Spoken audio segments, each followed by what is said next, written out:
Felipe, muito obrigado pelas explicações também. Bom, vamos abrir para algumas poucas perguntas.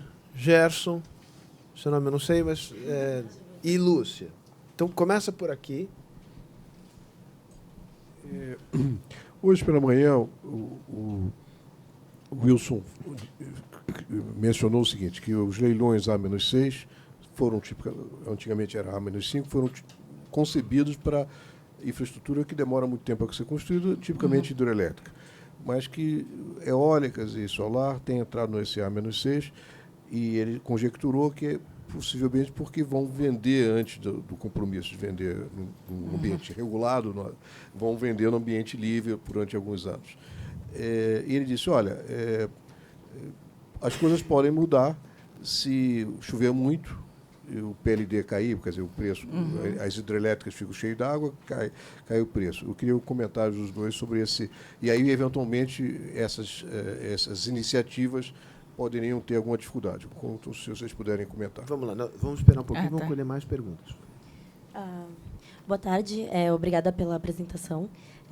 Meu nome é Giovana, sou pesquisadora da Fundação Getúlio Vargas, e eu gostaria de perguntar um pouco quais são os desafios e oportunidades para as energias renováveis em relação a outros players no nível regional, por exemplo, em termos, estou pensando em qual seria a relação, né, em termos de uma infraestrutura integrada ou de smart grid com os outros países da América Latina, e também qual seria a agência em relação com outros players. E eu estou pensando, por exemplo, China, União Europeia, que tem uma agência muito grande, né, bastante coisa saindo para energias renováveis, ou os Estados Unidos, eles estão lagging behind, assim, ficando para trás. Obrigada. Legal. Lúcia, aqui, olha. Minha pergunta é para o Felipe, se ele puder compartilhar aqui conosco um pouco a estrutura de funding dos projetos. Então, o que foi para vocês uma TIR desalavancada interessante das coisas que vocês fizeram no Brasil? Se esses fundings são normalmente feitos alavancados ou não? Se a sua companhia fica com 100% da posição, ou seja, se ele financia a parte de equity, também a parte de debt, ou se ela dissolve isso no mercado.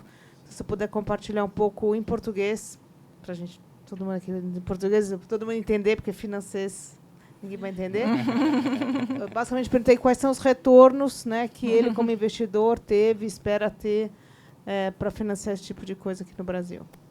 Muito bom. Eu não vou resistir, vou acrescentar mais uma pergunta. Aqui é para você. Ó, você, enfim, fazendo uma brincadeira, você cantou em verso e prosa aqui os impactos socioeconômicos e tal. Conta um pouquinho mais, porque eu estou olhando de fora. Mas você passa ali, tem aquelas imensas torres, umas turbinonas lá, girando. Eu fico pensando que dá para você operar aquele negócio a quilômetros e quilômetros de distância. O carinha que constrói aquele negócio é engenheiro qualificado. Que geração de emprego local? Tudo bem, pode gerar receita, as empresas podem fazer ações de responsabilidade social e tal, mas propriamente geração de trabalho para a turma do semiárido, acho que foi mais no departamento de marketing essa aí, não foi do...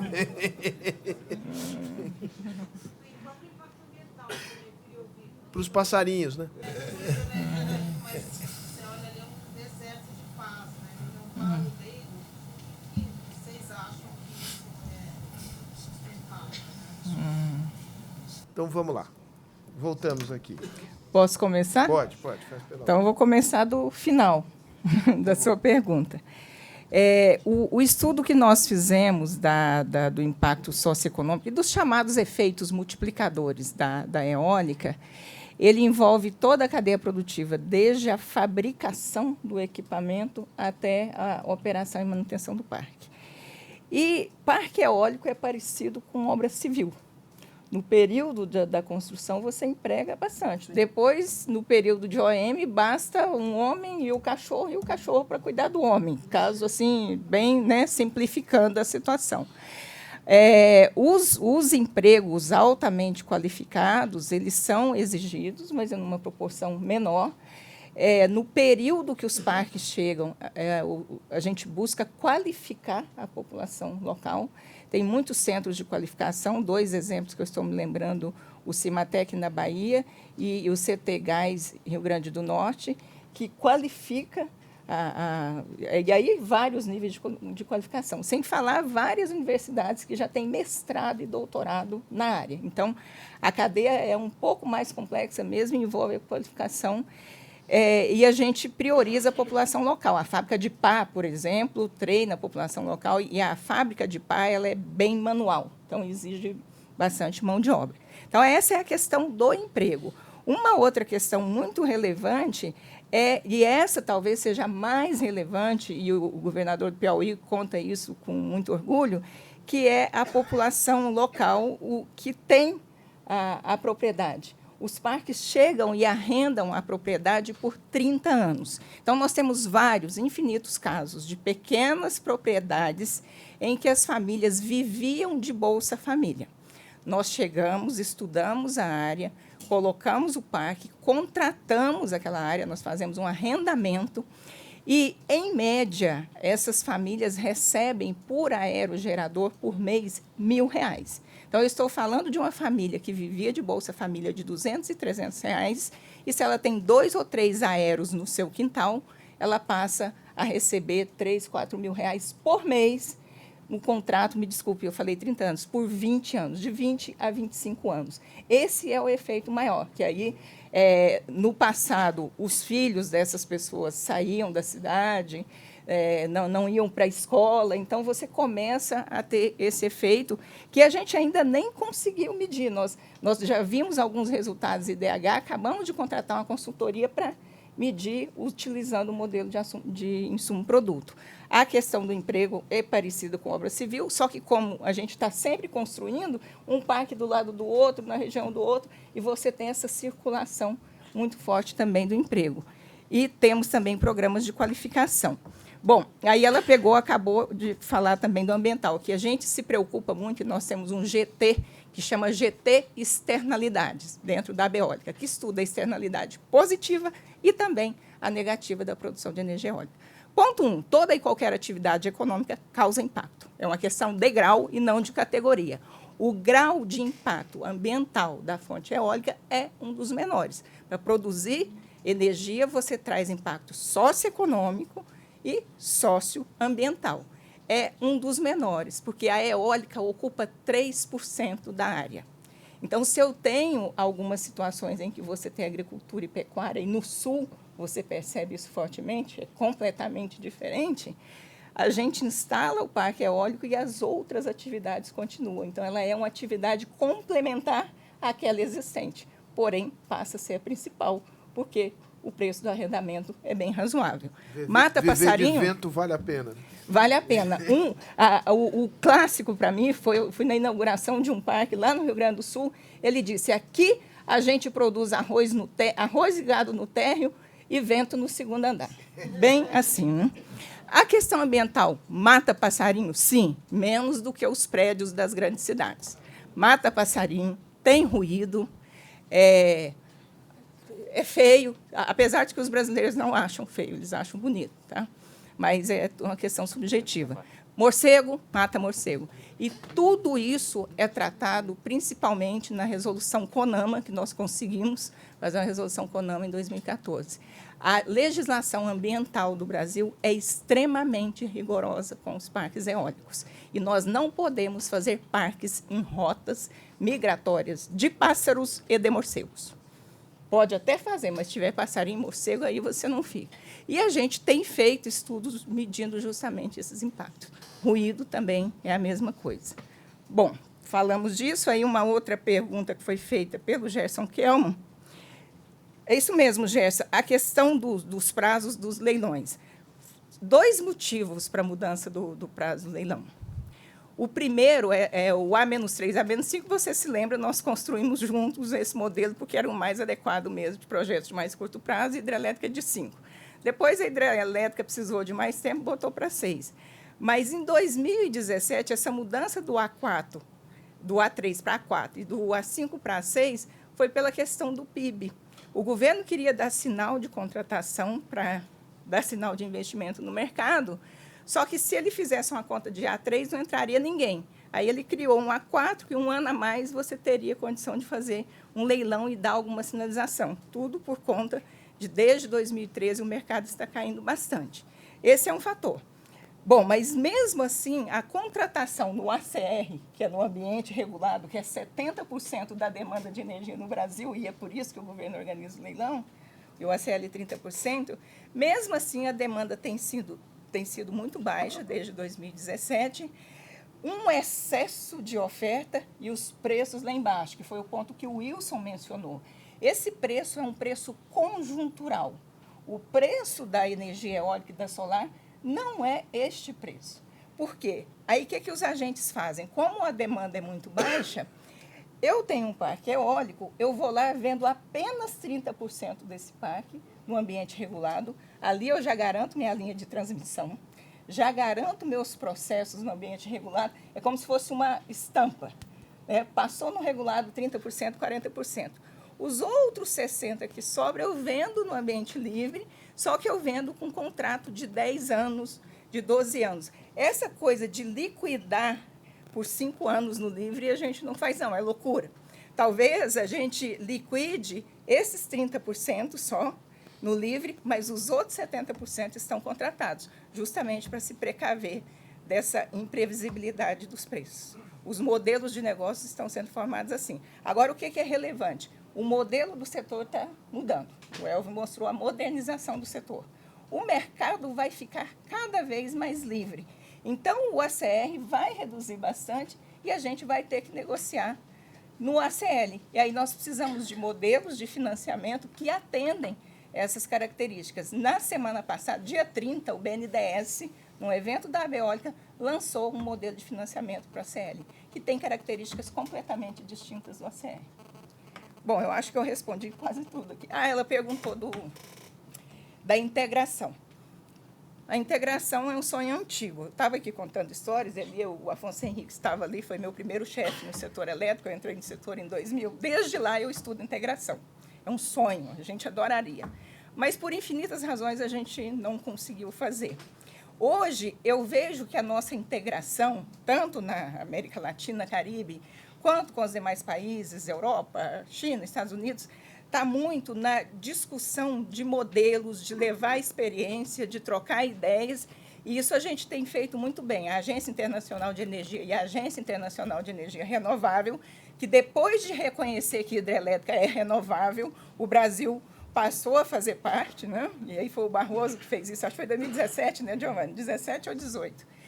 E a gente tem uma integração muito forte de experiências. Há um sonho para a América Latina, mas a América Latina tem questões políticas que precisam ser superadas para a gente falar efetivamente dessas coisas. Essa é a minha leitura das discussões que venho participando. E um aspecto muito importante, o preço da eólica no Brasil é bem competitivo. E lá fora também está bem competitivo, porque lá fora, desde 2015, eles estão fazendo leilões competitivos como o Brasil. Eles aprenderam que você contrata renovável em leilão, não precisa fazer subsídio, não precisa de feed-in-tariff. Só que isso resultou num equilíbrio global interessantíssimo. As empresas que estão aqui, a EDP, ela não vende energia eólica só no Brasil, ela participa do leilão no Canadá, na Espanha. E aí, quando ela vai contratar com fornecedor de equipamento, ela já faz grandes contratos. E aí torna mais competitiva. E a competitividade das renováveis global está acontecendo por essa integração. É uma outra integração, mas que traz os mesmos resultados. Muito bom. Filipe. Sim, muito rapidamente, acho que a Elvia praticamente respondeu a todas as perguntas. Mas relativamente a isso dos outros países, é verdade, o esquema de leilões aqui no Brasil é um sucesso e ainda que a energia eólica tenha iniciado o seu trajeto lá fora muito mais cedo, os leilões vieram muito mais tarde e, de facto, é algo a assinalar. Relativamente à antecipação nos projetos, do lado que o Gerson perguntou, do lado dos investidores, de facto é verdade, eu acho que ninguém fica no PLD durante 3 ou 4 anos de antecipação.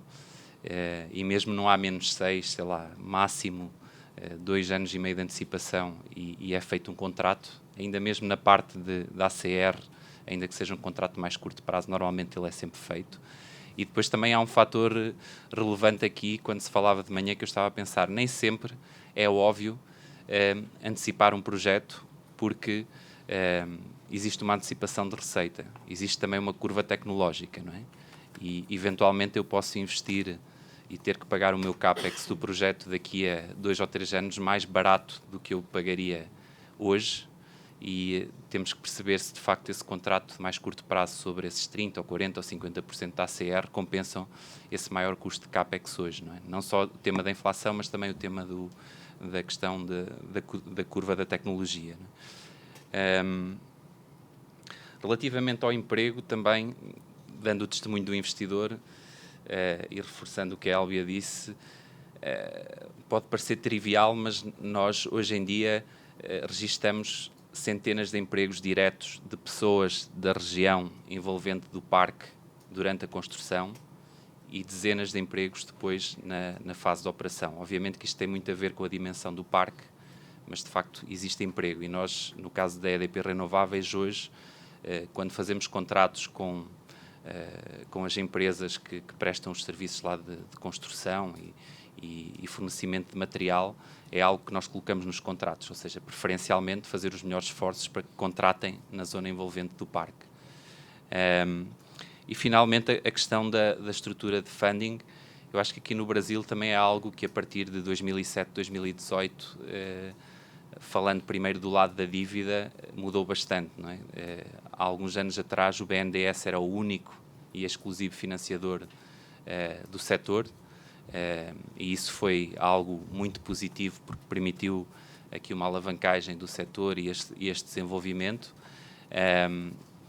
Hoje em dia, obviamente que depois desta fase inicial o banco tem que dar espaço ao mercado, a outros bancos, ao mercado de obrigações de projetos, de debêntures, e isso tem acontecido, ou seja, o que hoje temos é que, de facto, o BNDES continua a ser uma opção, mas muitos projetos são hoje já financiados no mercado local de dívida.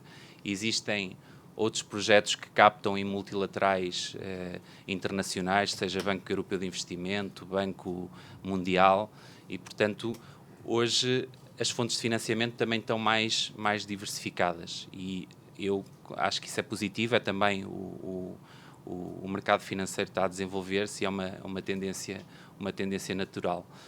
Da parte do acionista, é óbvio que o projeto tem uma componente de dívida, mas também tem uma componente importante de fundos próprios, e eu, obviamente, que aí não posso abrir a taxa de retorno que nós exigimos dos projetos, mas uma consideração geral é que numa empresa global como a EDP Renováveis, normalmente existe uma competição por aprovação de projetos no Brasil, na Colômbia, no México, na Roménia, na Polónia, e, portanto, nós temos que procurar projetos competitivos e que atinjam o retorno que o acionista exige, e aqui o Brasil tem duas coisas que normalmente pesam na avaliação desses projetos, que é, por um lado, o risco país, que normalmente se mede, em teoria, utiliza-se sempre como benchmark os Estados Unidos, que são o país risco zero, se é que isso se pode dizer, não é? Teoricamente, e existe um prémio de risco depois para os restantes países por cima disso, não é? E existe também uma inflação, não é? Obviamente que o projeto, quanto mais nós tivermos a acrescentar a essa base inflação e risco país, mais competitivo o projeto tem que ser em termos operacionais para que ele seja viabilizado. Portanto, é óbvio que todos esses fatores económicos, de ambiente de negócios que possam fazer avançar o país, isso vai tornar também o país mais competitivo quando ele compete com outros países do mundo na captação de investimento estrangeiro e de novos projetos. Muito bom. A Elbia pediu um arremate final aqui. Isso. Eu só queria justificar por que eu não gosto do termo intermitência e sim prefiro o termo variabilidade, talvez porque não seja engenheira, seja economista. Intermitência me passa a impressão que você não conta com aquela fonte em momento nenhum, que ela acende e apaga. Isso não é verdade o que acontece com a solar, nem com a eólica. A solar a gente sabe que de noite apaga mesmo, mas já está previsto. né? O que acontece com essas fontes é que elas variam ao longo do ano, ao longo do mês e ao longo do dia. Mas nós temos modelos de previsão, a ONS desenvolveu, que são altamente sofisticados, e a gente já faz previsão de geração com um dia de antecedência. Então, eu posso preparar o meu sistema para atender essas variações. Então, acontece na Bahia, às 8 da manhã, eu posso estar com um fator de capacidade de 50%. A hora que dá 4 da tarde, pode estar 10%, 15%, mas isso foi previsto, foi estudado. Não é intermitência, é variabilidade, né? Então, essa é a minha concepção. Bom, um comentário. Ele falou do custo, comparando com os Estados Unidos, você disse, mas mesmo assim, com os impostos, o Brasil é mais competitivo? No custo, sim, naquilo que nós chamamos de tarifa de suprimento. Lá no dia que eu vendo no leilão da geração, R$ 98,00. Ali você vai acrescentar tarifa de transmissão, tarifa de distribuição e mais os tais encargos e tributos. Os meus 98 vão chegar mais ou menos lá no mix da energia 850. E aí, Sérgio, o Brasil tem umas tarifas de energia elétrica mais altas do mundo, e isso prejudica a competitividade da indústria brasileira. Ponto. Muito bom. Então, terminamos com o vento e vamos para o sol agora.